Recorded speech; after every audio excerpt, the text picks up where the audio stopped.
നമ്മൾ മലയാളികൾക്ക് വിശേഷമുള്ള ദിവസങ്ങളിൽ അമ്പല ദർശനം നിർബന്ധമാണല്ലോ. അമ്പല ദർശനമൊക്കെ കഴിഞ്ഞ് വന്നിരിക്കുകയാണ്. ഇന്ന് വളരെ സ്പെഷ്യൽ ആയിട്ടുള്ളൊരു ദിവസമാണ് കേട്ടോ. ഇനി ഞങ്ങളുടെ കേതിൻ്റെ പിറന്നാളാണ് കേട്ടോ. നമ്മുടെ മലയാളികളുടെ മാത്രം ഒരു പ്രത്യേകത ആണല്ലോ, രണ്ട് പിറന്നാൾ, ഒന്ന് ഡേറ്റ് ഓഫ് ബർത്ത് ആണെങ്കിൽ ഒന്ന് നാളെ. എന്താണെങ്കിലും കേതിൻ്റെ ഫ്രണ്ട്സിന് ചോക്ലേറ്റ് ഒന്നും കൊണ്ടുപോകാൻ പറ്റില്ല, അവരുടെ സ്കൂളിൽ ചോക്ലേറ്റ് ഒന്നും അലൗഡ് അല്ല. അതുകൊണ്ട് തന്നെ കുറച്ച് ചിക്കീസ് വാങ്ങാമെന്ന് വിചാരിച്ചു. അങ്ങനെ ഓൺലൈനിൽ ഓർഡർ ചെയ്താണ്. അപ്പോൾ കേതിനാണ് പറഞ്ഞത് കേതിൻ്റെ ഫ്രണ്ട്സിന് കുറച്ച് ക്രയോൺസും കൂടെ, ടീച്ചർക്ക് കുറച്ച് എളുപ്പമായിക്കോട്ടെ എന്ന് വിചാരിച്ചു. ഓരോ കുട്ടികൾക്കുള്ള ക്രയോൺസും അതങ്ങനെ ചിക്കീസും ഡബിൾ സൈഡ് സ്റ്റിക്കറൊക്കെ ഇട്ട് ഒട്ടിച്ചതാണ്. ഇതാ കിടക്കുന്ന കിടപ്പ് കണ്ടില്ല, രണ്ടും രണ്ട് സൈഡിൽ. എന്താണെങ്കിലും നമ്മൾ എവിടെ പരിപാടി അവതരിപ്പിച്ചാലും ഇതാണല്ലോ അവസ്ഥ. അങ്ങനെ കേതിന് ബ്രേക്ക്ഫാസ്റ്റ് ഒക്കെ കൊടുത്തതിന് ശേഷം റെഡിയാക്കി കേട്ടോ. കേതിൻ്റെ പുതിയ ഉടുപ്പും ഷൂ ഒക്കെ ഇട്ട് കേതൻ റെഡി ആയിട്ടുണ്ട്. കേതൻ ഭയങ്കര ഹാപ്പിയാണ്. കേതിൻ്റെ ഫ്രണ്ട്സിന് ക്രയോൺസ് ഒക്കെ കൊടുക്കാനുള്ള ഹാപ്പിയിലാണ് ആൾ. അങ്ങനെ പതിവ് പോലെ കേതിൻ്റെ ഫ്രണ്ട്സ് ആയിട്ടുള്ള ഡോണയ്ക്കൊക്കെ ബൈ പറഞ്ഞ് കേതൻ സ്കൂളിലേക്ക് പോയി കേട്ടോ.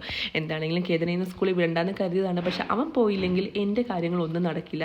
അവൻ പോയിട്ട് വേണമായിരുന്നു ഇനി കിച്ചണിലോട്ട് കയറാൻ. ഇന്ന് ഉച്ചക്കത്തേക്കുള്ള സദ്യ, നമ്മുടെയൊക്കെ പിറന്നാളിൻ്റെ ഓർമ്മയെന്ന് പറയുന്നത് സദ്യ അല്ലേ. അന്നൊക്കെയാണ് കേക്ക് കട്ടിങ് ഒക്കെ വളരെ കുറവായിരിക്കും. ഇതുപോലെ അമ്മമാർ നമുക്ക് നല്ല അടിപൊളി സദ്യ ഒരുക്കി തരുമല്ലേ. എന്താണെങ്കിലും അതുപോലെ തന്നെ ഞാൻ കേതിനും സദ്യയൊക്കെ റെഡിയാക്കിക്കൊണ്ടിരിക്കുകയാണ്. നല്ല അടിപൊളി പരിപ്പും അതിനൊക്കെ തന്നെ വെള്ളരിക്ക കിച്ചടിയും സാമ്പാറും എന്ന് വേണ്ട എല്ലാ ഐറ്റംസും വെച്ച് നല്ലൊരു കിടിലൻ സദ്യ തന്നെ ഒരുക്കി. അങ്ങനെ കേതിന് വരുന്നതിന് മുമ്പ് എനിക്കിനി ഇലയും കൂടെ വെട്ടിയെടുക്കണം. ശരിക്കും പറഞ്ഞാൽ ഇവിടെ സദ്യക്കല്ല പാട്, ഇവിടെ ഏറ്റവും വലിയ പാടെന്ന് പറയുന്നത് ഈ ഒരു ഇല കിട്ടുക എന്നുള്ളത്. അങ്ങനെ അടുത്ത വീട്ടിൽ പോയി ഇലയൊക്കെ റെഡിയാക്കി കൊണ്ടുവന്നു. ഇല്ലെങ്കിൽ പിന്നെ നമുക്ക് സദ്യ വിളമ്പാൻ പറ്റില്ലല്ലോ. അങ്ങനെ അതിനുശേഷം പായസത്തിലേക്ക് കടന്നു കേട്ടോ. ഇതിൻ്റെ ഫേവറേറ്റ് ആയിട്ടുള്ള സേമിയ പായസമാണ് ഉണ്ടാക്കിയിരിക്കുന്നത്. ഒരു അമ്പലപ്പുഴക്കാരിയായ ഞാൻ അമ്പലപ്പുഴ പായസം കുടിച്ച് വളർന്നതുകൊണ്ട് തന്നെ ഈ ഒരു പായസത്തിൻ്റെ കളർ എനിക്ക് പ്രാധാന്യമാണ് കേട്ടോ. അതിനുവേണ്ടി തന്നെ പായസത്തിലേക്ക് ഇതുപോലെ നെയ്യിൽ പഞ്ചസാര ഉരുക്കിയിട്ട് ഞാൻ അഡ്ജസ്റ്റ് ചെയ്ത് ഈ ഒരു കളറിലേക്കൊക്കെ എത്തിക്കാറുണ്ട്. അമ്പലപ്പുഴ പാൽപ്പായസം അത്രയൊന്നും വന്നില്ലെങ്കിലും ഏകദേശം അഡ്ജസ്റ്റ് ഒക്കെ ചെയ്യുകയാണെങ്കിൽ നമ്മുടെ സദ്യ റെഡി ആയിട്ടുണ്ട്. എൻ്റെ പരിപാടിയെല്ലാം കഴിഞ്ഞപ്പോഴത്തേക്കും ആളിങ്ങെത്തി കേട്ടോ.